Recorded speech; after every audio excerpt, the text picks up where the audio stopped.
નમસ્કાર.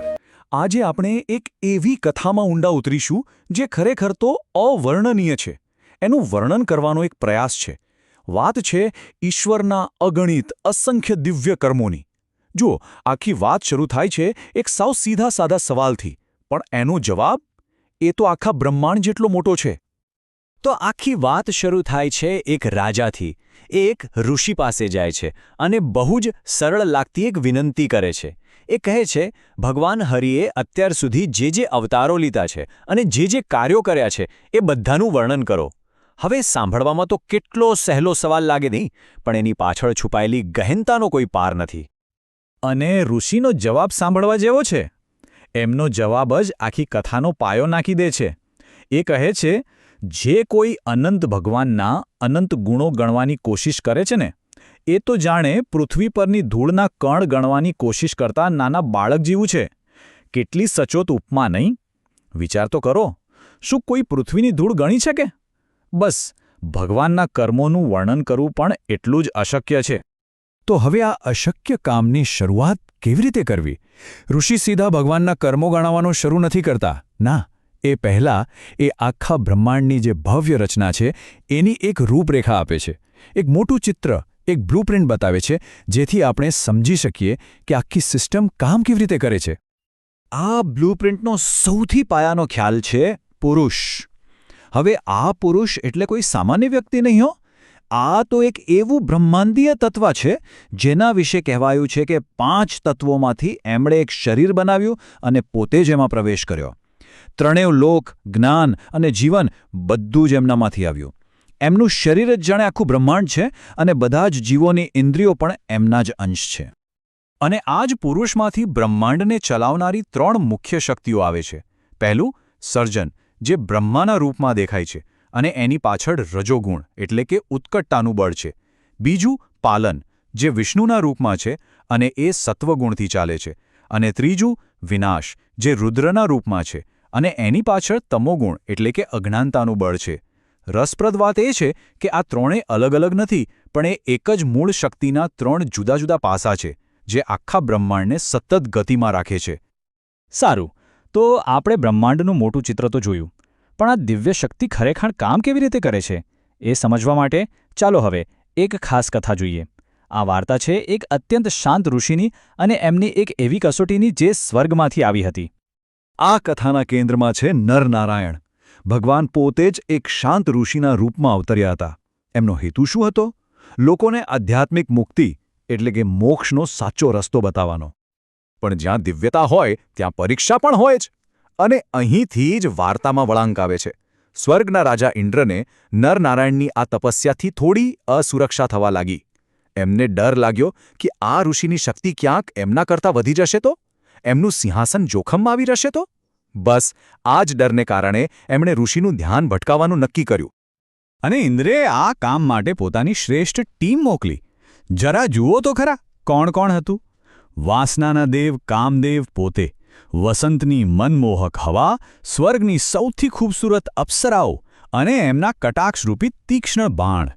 આ તો જાણે એક સંપૂર્ણ હુમલો હતો, કોઈ પણ સાધારણ માણસનું મન ડોલાવી દે એવો. પણ નરનારાયણ કોઈ સાધારણ તપસ્વી નહોતા. એમની પ્રતિક્રિયા તો જુઓ. ગુસ્સે થવું કે વિચલિત થવું તો દૂરની વાત છે. એમણે તો એકદમ શાંતિથી આવેલા મહેમાનોનું સ્વાગત કર્યું અને શું કહ્યું? અરે ડરો નહીં, આવો, મેં તમારા માટે જે ભેટ તૈયાર રાખી છે સ્વીકારો. જાણે કે આ બધી લાલચ એમને સ્પર્શી પણ ન શકતી હોય. અને પછી જે થયું એ તો અકલ્પનીય હતું. ઋષિએ પોતાની જ શક્તિથી એવી સ્ત્રીઓનું સર્જન કર્યું જે ઇન્દ્રની અપ્સરાઓ કરતાં પણ અનેક ગણી વધુ સુંદર અને તેજસ્વી હતી. આ તો એમણે ઇન્દ્રના પ્રલોભનનો જવાબ પોતાના સર્જનથી આપ્યો, એ પણ કેટલી સરળતાથી.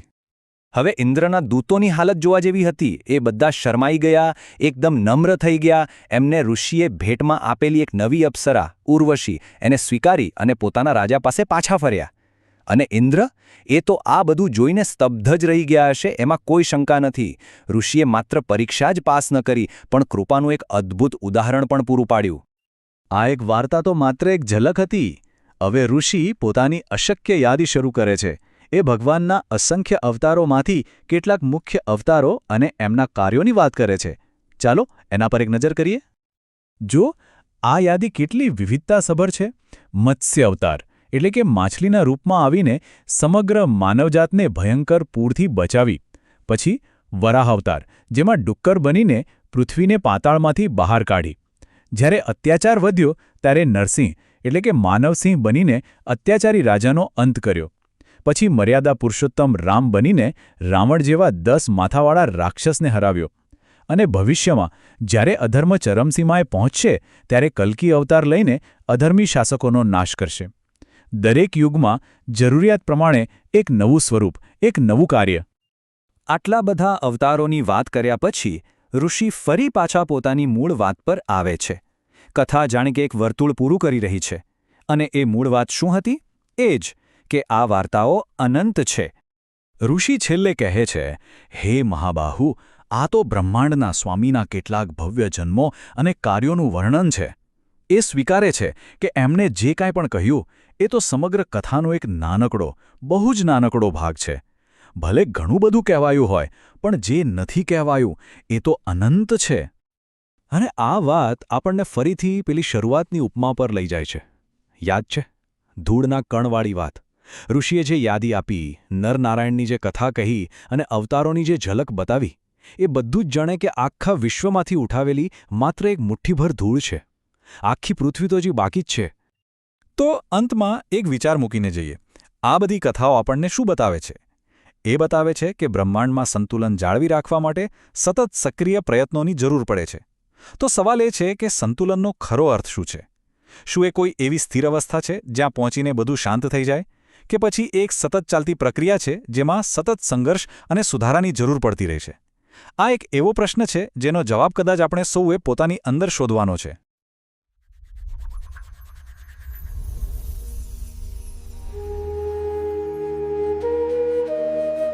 સ્વાગત છે.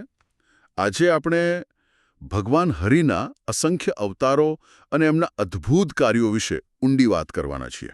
નમસ્કાર. અને આપણો આધાર રહેશે શ્રીમદ ભાગવત મહાપુરાણ, એનો 11મો સ્કંદ અને 4થો અધ્યાય. હા, બરાબર. આપણો હેતુ એ છે કે આ પવિત્ર શ્લોકોમાંથી ભગવાનની લીલાઓ, એમના અવતારો પાછળના કારણો અને એમના કાર્યોનું જે મહત્વ છે ને એને જરા ઊંડાણથી સમજીએ. ચોક્કસ. તો ચાલો શરૂ કરીએ. તો એટલે આ અધ્યાયની શરૂઆત છે ને એ રાજા નિમિના એક બહુ જિજ્ઞાસુ પ્રશ્નથી થાય છે. હા. એ પૂછે છે કે ભગવાન હરિએ પોતાની ઈચ્છાથી જે રૂપ લીધા એમાં એમણે શું શું કર્યું છે કે હાલ શું કરી રહ્યા છે? બરાબર. લાગે સાવ સીધો સવાલ, પણ ગહન છે. હા. અને જુઓ, ઋષિ ધ્રુમિલનો જવાબ ભગવાનની અનંતતા બતાવે છે. એમ? શું કહે છે? એ કહે છે કે જે કોઈ ભગવાનના અનંત ગુણો અને કર્મો ગણવા બેસે ને એ તો બાળક બુદ્ધિ કહેવાય. ઓહ. હા, જાણે પૃથ્વીના રજકણ ગણવા જેવું. મતલબ ભગવાનના ગુણો અને કર્મોનો પાર પામવો અશક્ય છે, ભલે ને અનંત સમય મળે. અશક્ય. તો પછી જો ભગવાન આટલા અગમ્ય છે તો આ સૃષ્ટિનું સર્જન, એનું સંચાલન એ બધું કઈ રીતે? શ્લોક 3 કંઈક કહે છે ને એના વિશે? બરાબર. શ્લોક 3 એમ સમજાવે છે કે આદિદેવ નારાયણે પહેલા તો પોતે રચેલા પંચમહાભૂતો પૃથ્વી, જળ, તેજ, વાયુ, આકાશ એનાથી એક દિવ્ય વિરાટ શરીર રચ્યું. અચ્છા. અને પછી પોતાના અંશથી એમાં પ્રવેશ કર્યો ત્યારે એ પુરુષ કહેવાયા. આ જ આદિદેવ. એટલે આ પુરુષ જ બધાનો આધાર છે એમ? ચોથો શ્લોક એ જ કહે છે ને કે ત્રણેય લોક એમનું શરીર છે. હા, બિલકુલ. અને આપણી જે ઇન્દ્રિયો છે, જ્ઞાનેન્દ્રિયો, કર્મેન્દ્રિયો, એ બધી એમની ઇન્દ્રિયોથી જ કામ કરે છે. અને આપણામાં જે જ્ઞાન છે, બળ છે, પેલું ઓજસ.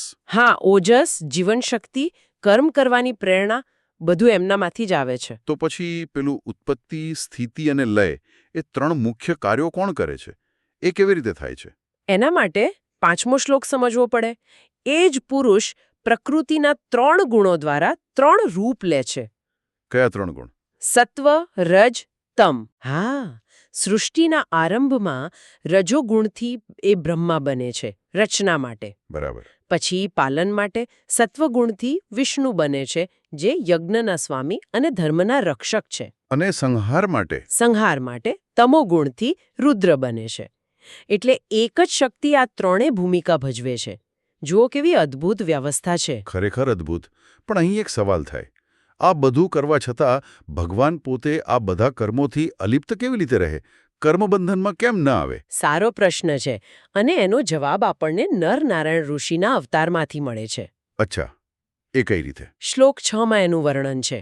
ધર્મદેવ અને મૂર્તિદેવીના પુત્રો નર અને નારાયણ અત્યંત શાંત, તપસ્વી. એમણે નૈષ્કર્મ્યનો માર્ગ બતાવ્યો, એટલે કે ફળની આશા વગર કર્મ કરવું, અને પોતે એવું જીવી બતાવ્યું. નૈષ્કર્મ, નિષ્કામ કર્મ. હા, આજે પણ બદ્રિકાશ્રમમાં એમની પૂજા થાય છે. એ એમના ઉપદેશની શાશ્વતતા બતાવે છે. પણ પછી કથામાં કંઈક વળાંક આવે છે ને, ઇન્દ્રવાળી વાત. હા, એ બહુ રસપ્રદ છે. શ્લોક 7 માં આવે છે, દેવરાજ ઇન્દ્રને બીક લાગે છે. બીક શેની?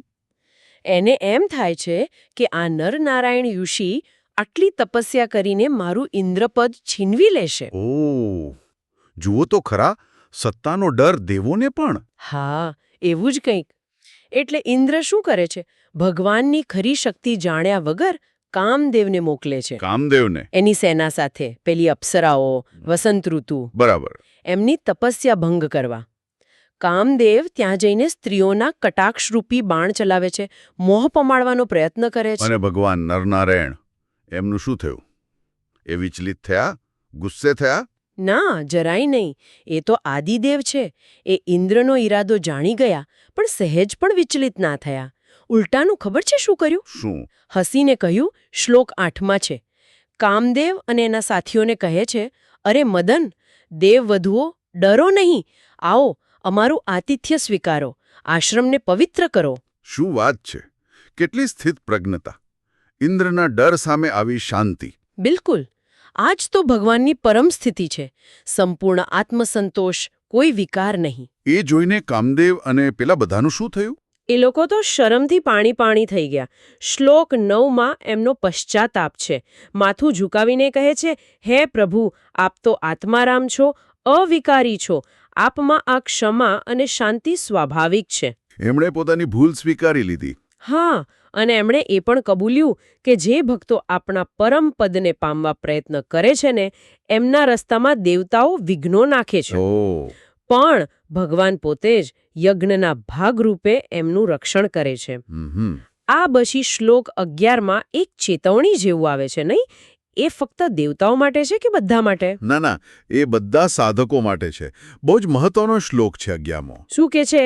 એ કહે છે કે અમુક લોકો ભૂખ, તરસ, ઇન્દ્રિયો, મન, સમય આ બધા પર જીત મેળવી લે એવી કઠોર તપસ્યા કરે. મોટા મોટા સમુદ્ર તરી જાય એમ સમજો. હા. પણ જો છેલ્લે ક્રોધના વશ થઈ જાય ને, તો બધી મહેનત પાણીમાં, જાણે આખો સમુદ્ર તરીને ગાયના પગલા જેટલા ખાબોચિયામાં ડૂબી મરે. બાપરે. એટલે ક્રોધ પર કાબૂ રાખવો એ તપસ્યાનો અંતિમ અને સૌથી અઘરો ભાગ છે. બરાબર. ભલે ગમને તેટલી સિદ્ધિ મળી હોય, ક્રોધ બધું જ નષ્ટ કરી શકે છે. અચ્છા, તો જ્યારે આ કામદેવ વગેરે સ્તુતિ કરી રહ્યા હતા, ત્યારે ભગવાને શું કર્યું? ભગવાને, જો, પોતાની યોગ માયાથી. યોગ માયા એટલે? એમની દિવ્ય સર્જન શક્તિ. એનાથી એમણે અત્યંત સુંદર, અદ્ભુત દેખાવવાળી, સરસ વસ્ત્રો અને ઘરેણાં પહેરેલી અસંખ્ય સ્ત્રીઓ પ્રકટ કરી. ઓહો! હા, અને એ બધી એમની સેવા કરી રહી હતી. જેઓ બીજાને મોહિત કરવા આવ્યા હતા, એમનું શું થયું? એમનું, એ પોતે જ મોહિત થઈ ગયા. કામદેવ, વસંત, અપ્સરાઓ એ દિવ્ય સ્ત્રીઓના રૂપ અને સુગંધથી અંજાઈ ગયા. પોતાની સુંદરતા સાવ ઝાંખી લાગી એમને. પછી? ભગવાને શું કહ્યું એ દેવદૂતોને? ભગવાને હસીને એકદમ સહજતાથી કહ્યું, શ્લોક 14 મુજબ, જુઓ, આ સ્ત્રીઓ સ્વર્ગનું ઘરેણું બની શકે એવી છે. તમારા વર્ણને અનુરૂપ હોય એવી કોઈ એકને તમે પસંદ કરી લો. શું ઉદારતા અને શક્તિનું પ્રદર્શન પણ! હાસ તો. દેવદૂતોએ ઓમ કહીને આજ્ઞા માની, નમ્રતાથી પ્રણામ કર્યા અને અપ્સરાઓમાં જે શ્રેષ્ઠ હતી, ઉર્વશી, એને આગળ કરીને સ્વર્ગ પાછા ગયા. અને ત્યાં જઈને ઇન્દ્રને શું કહ્યું હશે? ત્યાં જઈને ઇન્દ્રની સભામાં બધા દેવતાઓની સામે ભગવાન નારાયણના પ્રભાવ અને શક્તિનું વર્ણન કર્યું. ઇન્દ્ર તો સાંભળીને સ્તબ્ધ જ થઈ ગયો, એકદમ આશ્ચર્યચકિત. તો આ નરનારાયણનો પ્રસંગ ભગવાનની અલિપ્તતા, ક્ષમા, સ્થિતપ્રજ્ઞતા આ બધાનું એકદમ વિગતવાર ઉદાહરણ પૂરું પાડે છે. બરાબર. આ એક ઊંડા ઉદાહરણ પછી હવે ઋષિ દ્રુમિલ રાજા નિમિને ભગવાનના બીજા ઘણા અવતારો અને એમના કાર્યોની ઝલક આપે છે, ખરું ને? હા, હવે શ્લોક 17થી 22માં બીજા મુખ્ય અવતારોની વાત આવે છે. ટૂંકમાં પણ બહુ સચોટ રીતે. ચાલો એના પર નજર કરીએ. કયા કયા મુખ્ય અવતારો અને કાર્યો ગણાવ્યા છે? જો પહેલા તો જ્ઞાન આપનારા અવતારો છે, જેમ કે હંસ અવતાર. એમણે સનકાદી ઋષિઓને આત્મજ્ઞાન આપ્યું. હા. પછી દત્તાત્રેય, સનકાદી કુમારો, ઋષભદેવ આ બધાએ વૈરાગ્ય અને આત્મજ્ઞાનનો માર્ગ બતાવ્યો. હયગ્રીવ અવતારે તો મધુ દૈત્યને મારીને વેદો પાછા લાવી આપ્યા, જ્ઞાનનું રક્ષણ કર્યું. અચ્છા. અને રક્ષણ કરનારા અવતારો? હા, એ પણ ઘણા છે. મત્સ્ય અવતાર, પ્રલય વખતે મનુ, પૃથ્વી, ઔષધિઓ બધાને બચાવ્યા. વરાહ અવતાર, પૃથ્વીને જળમાંથી બહાર કાઢી. કૂર્મ અવતાર, સમુદ્ર મંથન વખતે મંદરાચલ પર્વતને પીઠ પર ધારણ કર્યો. અને પેલો ગજેન્દ્ર મોક્ષ? હા, ગજેન્દ્ર મોક્ષ, મગરે પકડેલા હાથીને છોડાવ્યો. શરણાગતની રક્ષા. આ બધા એમની કરુણા અને રક્ષણ શક્તિ બતાવે છે. પછી ધર્મ સ્થાપના અને અધર્મનો નાશ કરનારા અવતારો પણ છે ને? નૃસિંહ અવતાર? ચોક્કસ. નૃસિંહ અવતાર ભક્ત પ્રહલાદ માટે હિરણ્યકશિપુનો વધ કર્યો. ભક્તવત્સલતા અને દુષ્ટનો સંહાર. પછી વામન અવતાર રાજા બલિ પાસેથી 3 પગલા પૃથ્વી માંગીને દેવોને પાછી અપાવી. ધર્મની પુનઃસ્થાપના. પરશુરામ? હા, પરશુરામ અધર્મી ક્ષત્રિયોનો નાશ કર્યો. પૃથ્વી પર સંતુલન લાવવાનો પ્રયાસ. અને માનવ રૂપે જે અવતારો આવ્યા જેમણે ધર્મનું આચરણ કરી બતાવ્યું, રામ અને કૃષ્ણ? બરાબર. રામ અવતાર મર્યાદા પુરુષોત્તમ, વચન પાલન, આદર્શ શાસન અને રાવણનો વધ કરીને ધર્મનો વિજય. એમની કીર્તિ તો પાપનો નાશ કરનારી છે. અને ભગવાન કૃષ્ણ? કૃષ્ણ અવતાર પૃથ્વીનો ભાર ઉતારવા અને ગીતા જેવા જ્ઞાન દ્વારા ધર્મના ગૂઢ રહસ્યો સમજાવવા માટે. દેવતાઓ માટે પણ અશક્ય એવા કાર્યો કર્યા એમણે. પછી બુદ્ધ અને કલ્કી અવતારની પણ વાત છે. યુગ પ્રમાણેના અવતાર. હા, બુદ્ધ અવતાર કળિયુગમાં જેઓ યજ્ઞને લાયક નથી છતાં કરે છે, એમને તર્કથી, અહિંસાથી મોહિત કરી સાચો માર્ગ બતાવવા. અને કલ્કી, એ તો ભવિષ્યમાં થવાના ને? હા, કલ્કી અવતાર કળિયુગના અંતે જ્યારે રાજાઓ શુદ્ર જેવા થઈ જશે, દુષ્ટોનો નાશ કરવા માટે આવશે અને સત્યયુગની સ્થાપના કરશે. વાહ, શું અદ્ભુત વર્ણન છે! આ તો ખરેખર ભગવાનની લીલાઓની વિશાળતા બતાવે છે. દરેક યુગ, દરેક પરિસ્થિતિ પ્રમાણે યોગ્ય રૂપ લઈને કાર્ય કર્યું છે એમણે. અને એટલે જ શ્લોક 23 સારાંશ આપે છે. હે મહાબાહુ રાજા, આ પ્રમાણે જગતના સ્વામી ભગવાનના ઘણા બધા જન્મો અને કર્મોનું વર્ણન કરવામાં આવ્યું છે. ઘણા બધા, એ શબ્દ જ ફરી એમની અનંતતાનો સંકેત આપે છે. બરાબર. તો આ બધી વિસ્તૃત ચર્ચા પરથી મુખ્ય બોધપાઠ શું લઈ શકીએ આપણે? મને તો એમ લાગે છે કે પહેલી વાત એ કે ભગવાનના અવતારો અને કાર્યો ખરેખર અનંત છે. આપણી નાની બુદ્ધિથી એને પૂરા સમજવા શક્ય જ નથી. સાચી વાત છે. એને માપવાનો પ્રયત્ન કરવો એ જ, જેમ કહ્યું એમ, બાળક બુદ્ધિ જ છે. હા. પણ એમના વિશે સાંભળવું, જાણવું, વિચારવું એ જ ભક્તિ અને જ્ઞાનનો માર્ગ છે, નહીં? બિલકુલ. દરેક અવતારનો હેતુ છે ધર્મની સ્થાપના, અધર્મનો નાશ, ભક્તોનું રક્ષણ, જીવોને માર્ગદર્શન. આ કથાઓ આપણને ભગવાનના ઐશ્વર્ય, એમની કરુણા, એમની અક્કડ શક્તિ અને પેલો લીલામય સ્વભાવ એનો અનુભવ કરાવે છે. અને એ પણ સમજાય છે કે ભગવાન દરેક પ્રકારના જીવ અને પરિસ્થિતિ માટે કેટલા સંવેદનશીલ છે, એ પ્રમાણે રૂપ લઈને માર્ગદર્શન આપે છે. હા, બરાબર. પણ એક સવાલ મનમાં આવે છે છેલ્લે. ભગવાન શા માટે આટલા બધા રૂપ લે છે? આટલી બધી લીલાઓ શા માટે કરે છે? શું ખાલી ધર્મ સ્થાપના અને દુષ્ટ સંહાર જેવી ગંભીર જરૂરિયાતો જ છે? સારો વિચાર છે. કે પછી આ બધું એમની એક દિવ્ય ક્રીડા, એક રમત પણ છે, જેનાથી માયામાં ફસાયેલા આપણા જેવા જીવોને પ્રેમથી પોતાની તરફ ખેંચવા માંગે છે, મુક્તિનો રસ્તો બતાવવા, પોતાની સાથે જોડવા? આ ખરેખર વિચારવા જેવો પ્રશ્ન છે. કદાચ બંને હોઈ શકે, જરૂરિયાત પણ અને લીલા પણ. હા, આ પ્રશ્ન સાથે જ આપણે આજની આપણી આ જ્ઞાન ચર્ચા અહીં પૂરી કરીએ. ચોક્કસ. સૌને જય શ્રી કૃષ્ણ. જય શ્રી કૃષ્ણ.